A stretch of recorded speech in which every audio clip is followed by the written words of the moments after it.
Bonjour à tous et à toutes. Dans cette vidéo, nous allons traiter du chapitre 3.1 dans lequel nous allons voir ou revoir, je l'espère pour vous, le modèle de régression linéaire multiple. Donc, avant de commencer la présentation de ce chapitre, il faut bien évidemment importer les packages que nous allons utiliser. Donc, comme d'habitude, on fait une première cellule dans laquelle nous allons importer l'ensemble des packages que nous allons utiliser.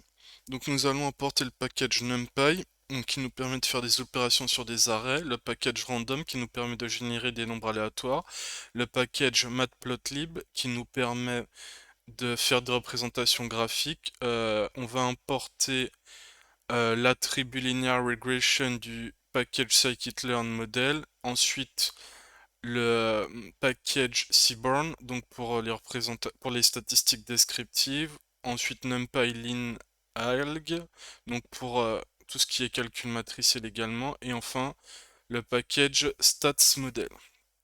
Donc je vais commencer par vous faire un bref rappel sur le modèle de régression linéaire multiple et ses propriétés.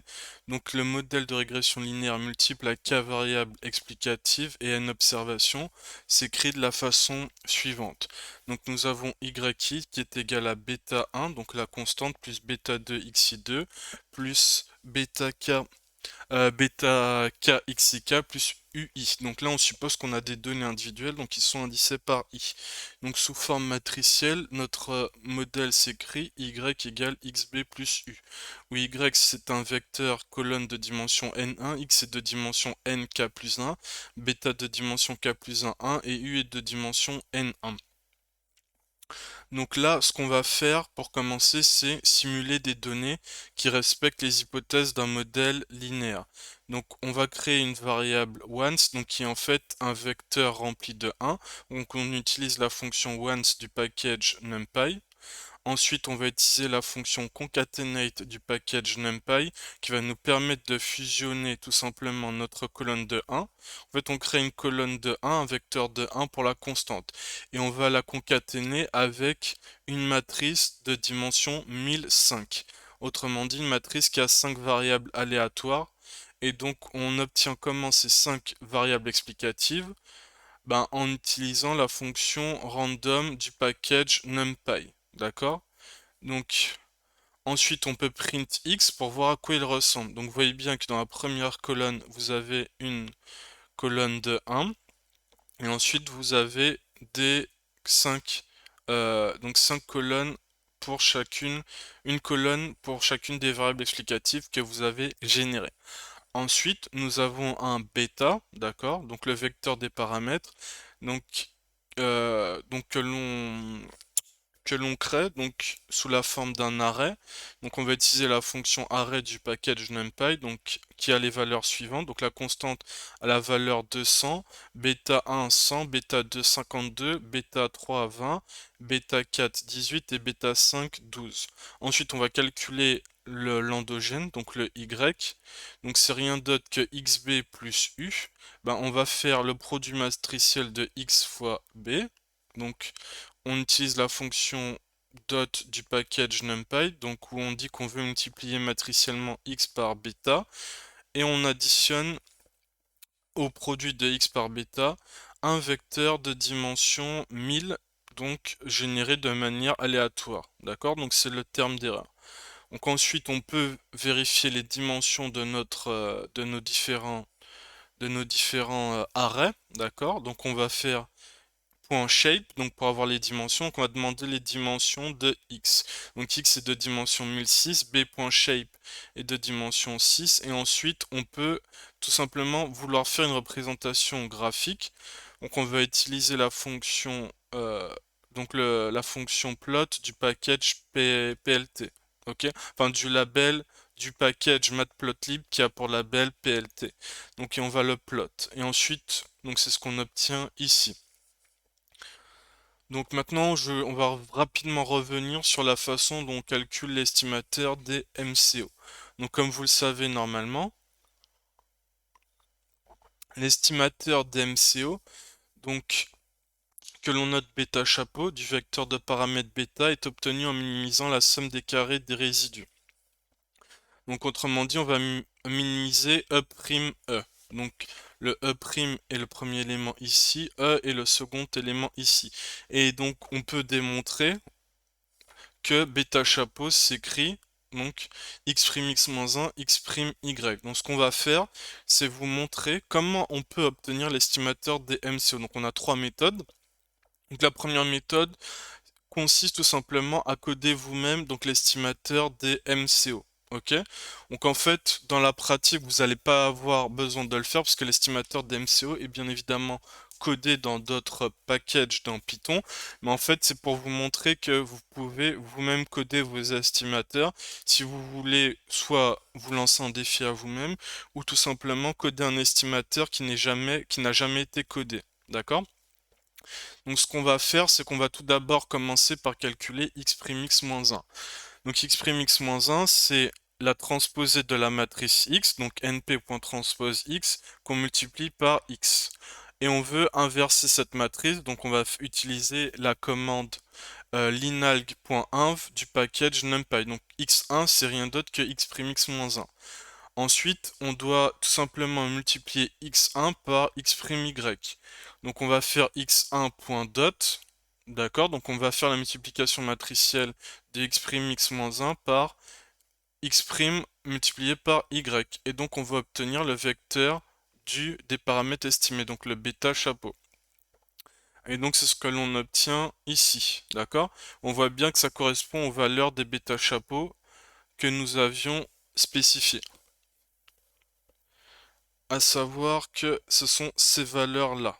Ok. Ensuite, on a une seconde méthode donc, qui consiste tout simplement à utiliser la classe linear regression du package scikit-learn. D'accord? Donc en fait, faut que vous vous souveniez que les classes ont des méthodes et des attributs. Donc on a l'attribut .fit qui va nous permettre de lancer la régression, l'attribut .coef qui permet de récupérer la liste des coefficients estimés. Donc on va créer une variable modèle. Donc on va utiliser le package, donc on va utiliser, excusez-moi, la classe linear regression du package scikit-learn où on va dire fit intercept égale false, donc pour spécifier donc que dans notre modèle on ne veut pas de constante, enfin ouais, donc pour dire que on veut une constante normalement dans notre que nous voulons une constante dans notre modèle, voilà, c'est ça. Donc modèle.fit, donc avec l'attribut .fit, on va lancer la régression. On spécifie que x est l'exogène, y est l'endogène. Ensuite, avec l'attribut .coef, on va récupérer les coefficients estimés de la régression de y sur x. Et lorsqu'on va print params, on va obtenir les paramètres estimés que vous avez ici. Donc la troisième méthode consiste tout simplement à utiliser la classe OLS du package statsModel. Donc c'est intéressant d'utiliser la classe OLS du package statsModel, tout simplement parce que vous allez avoir des résultats qui sont très bien présentés. D'accord? Donc là, on va attribuer à la variable mode donc le résultat de sm.olsyx, donc statsModel, donc on utilise la classe OLS avec y, donc le vecteur de l'endogène, et x, le vecteur de l'exogène. Ensuite, on utilise la classe, enfin l'attribut .fit, donc qu'on applique à mode, donc pour obtenir en fait ce qu'on va appeler res, donc nos résultats. Ensuite, on print res.summary, donc nous allons imprimer le résultat, donc un résumé des résultats. Ok? Donc c'est ce que nous obtenons ici. Donc je vais vous commenter très brièvement, enfin relativement rapidement les différents résultats et vous expliquer. Donc c'est très simple. Vous avez dep variable pour variable dépendante, le modèle, donc comment la méthode, comment vous avez estimé. Votre modèle, c'est un modèle OLS. Donc quand le nombre d'observations, le nombre de degrés de liberté du résidu, le type de matrice de variance-covariance, le coefficient de détermination, le coefficient de détermination ajusté, la f-stat, la p-valeur associée à la f-stat, la log vraisemblance, le AIC et le BIC.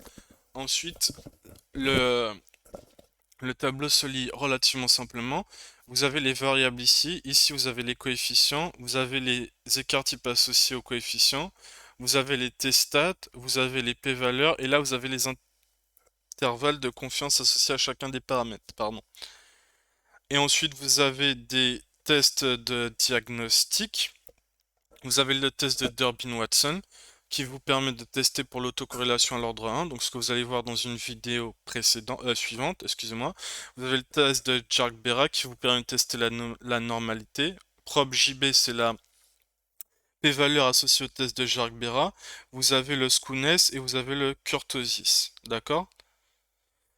Maintenant, donc rapidement, les propriétés de l'estimateur MCO. Donc normalement, vous savez que si H1 et H2 sont vérifiés, l'estimateur des MCO est un estimateur sans biais.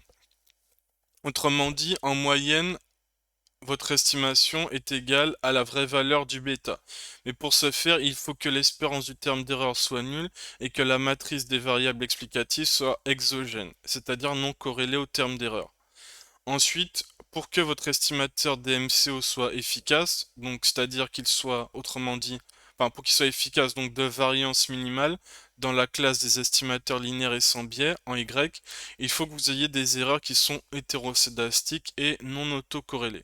D'accord? Et asymptotiquement, donc c'est-à-dire lorsque vous allez avoir un très grand nombre très grand nombre d'observations, excusez-moi, l'estimateur des MCO est convergent. Donc c'est ce qu'on va montrer. Donc là, ce qu'on va montrer, en fait, nous allons illustrer à l'aide de Python les deux propriétés, donc la convergence de l'estimateur des MCO et son biais. D'accord? On va commencer par illustrer son biais. Donc pour illustrer le biais de l'estimateur des MCO, on va estimer un modèle avec constante et un modèle sans constante. D'accord? Donc on va commencer par générer des données aléatoires, donc comme précédemment.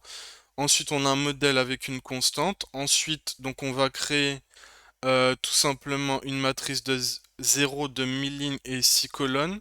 Donc qui va en fait nous permettre de stocker nos différentes variables.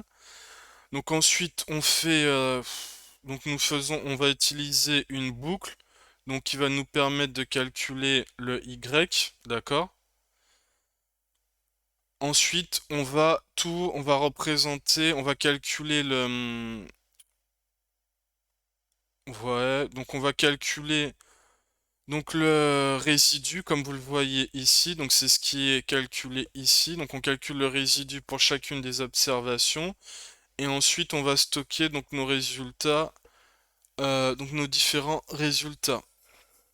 Et donc ce qu'on veut voir en fait, c'est comparer les résultats donc de ce modèle, d'accord, au modèle sans constante. Donc pour voir ce qui se passe au niveau de la valeur des paramètres.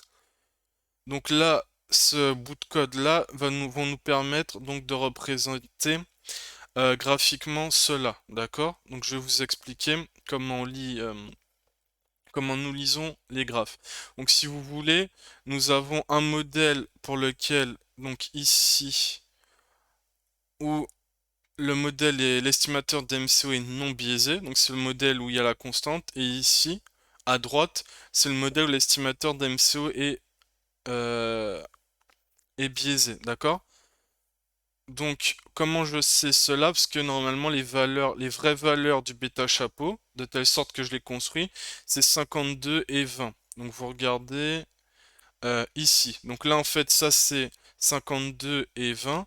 Donc, ce sont les coefficients associés respectivement à bêta 2 et bêta 3.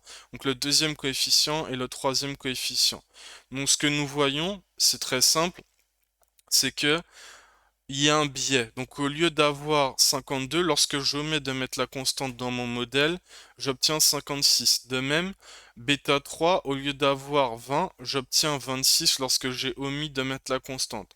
Donc autrement dit, suite à la violation donc d'une des hypothèses MCO, donc H1 ou H2, d'accord, l'estimateur des MCO devient biaisé. Donc en fait, ça c'est la distribution. Oui, donc j'ai pas totalement explicité tout.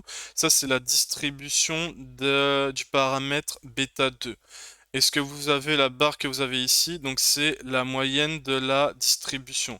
Donc c'est bien l'espérance de bêta chapeau 2. Donc l'espérance de bêta chapeau 2 doit valoir 52 et le bêta chapeau 2 qu'on obtient sans constante est égal à 56, d'où le biais. Idem ici, c'est l'espérance de bêta chapeau 3, donc la moyenne de bêta chapeau 3 qui doit être égale à bêta 3. Donc maintenant, je vais rapidement vous expliquer, enfin vous représenter graphiquement la convergence de l'estimateur des MCO, donc graphiquement comment on l'explique. Donc ce qu'on va faire, c'est qu'on va d'abord créer un vecteur rempli de 0, deux vecteurs colonnes remplis de 0, de dimension 398.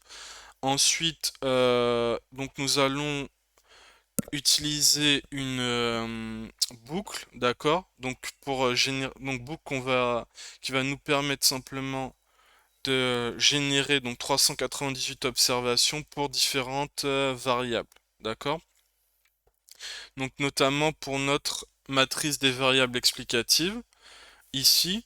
Ensuite, on a donc ça c'est notre premier modèle. Ensuite, on a le modèle avec donc avec la constante. Et donc ce qu'on va voir, c'est comment au fur et à mesure qu'on ajoute des observations, ce qui se passe sur ce qui se passe en termes de convergence de l'estimateur. Donc parce que plus précédemment, excusez-moi, on vous a dit que l'estimateur MCO est convergent asymptotiquement. Donc c'est-à-dire qu'au fur et à mesure que vous allez rajouter des observations, l'estimateur des MCO va converger vers sa vraie valeur. Donc ce qu'on va voir, c'est qu'on va plot bêta 2, d'accord? Donc bêta 2i, donc c'est-à-dire que ça va être en fonction du nombre d'observations. Pour chacune des observations, vous allez avoir un bêta 2. Idem pour bêta 3, vous allez avoir un bêta 3 pour chacune des observations. Donc ce qui va se passer, c'est que normalement mon bêta 2 doit être égal à 52. Donc sa vraie valeur c'est 52.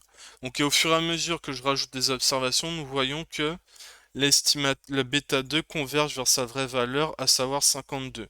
Idem ici, bêta 3, sa vraie valeur, normalement, c'est 20. Donc nous voyons que on va converger vers 20 au fur et à mesure que nous rajoutons des observations. Donc c'est ce que vous voyez ici. En fait, donc, juste ce qu'il faut que vous reteniez, c'est l'illustration graphique et comprendre ces parties du code là, mais ça c'est donc des parties de code qu'il faut essayer de comprendre, mais le plus important c'est comprendre la représentation graphique. Donc maintenant on va voir quelque chose que vous connaissez très bien et on va faire une illustration graphique également. Donc on va voir rapidement le test de student. Donc vous savez qu'on teste l'hypothèse nulle selon laquelle le coefficient est non significativement différent de 0 versus le coefficient est significativement différent de 0. Donc on a la statistique de student, donc on a le qui sous H0 vaut bêta chapeau J sur l'écart type de bêta chapeau J. Donc sous cette hypothèse nulle, on a la statistique de student suit une loi de student à n-k-1 degré de liberté. Et vous connaissez la règle de décision, si t est supérieur à la valeur critique, vous rejetez l'hypothèse nulle. Cela veut donc dire que la jm variable explicative est significative. Donc là, ce qu'on va voir, donc c'est tout simplement, comment vous dire ça? On va voir que la statistique de student converge vers une loi normale pour des échantillons de grande taille, ok? En gros, vous allez voir que un student, ça devient une loi normale lorsque vous avez beaucoup d'observations. Donc ce qu'on va faire, c'est qu'on va, comment dire, on va créer, oui, c'est ça, 4 échantillons de différentes tailles, donc et qu'on estime, voilà, qu'on estime 1000 fois. Donc et on va estimer 1000 fois chacun, donc sur chacun de ces échantillons 3 paramètres, d'accord? Donc c'est ce qu'on fait ici. Ok, donc c'est ce qu'on fait ici. D'accord, donc vous avez ce bout de code là. Donc il nous permet ensuite de... Bon, ensuite vous regardez, vous avez modèle.coef. Donc tout ça c'est des choses qu'on a déjà vues auparavant, juste dans la vidéo, dans cette même vidéo. On calcule la variance de l'erreur. Vous savez que c'est le résidu... donc la variance de l'erreur, vous savez que c'est la racine Donc vous savez que c'est la variance du résidu, ok. Ensuite la variance du bêta c'est sigma carré u fois x' x-1, c'est ce que vous avez ici. Et ensuite vous calculez STNII, donc c'est-à-dire que vous calculez tout simplement les statistiques de student, d'accord? Et donc vous êtes dans une boucle de i qui va de 0 à 1000 par pas de 1.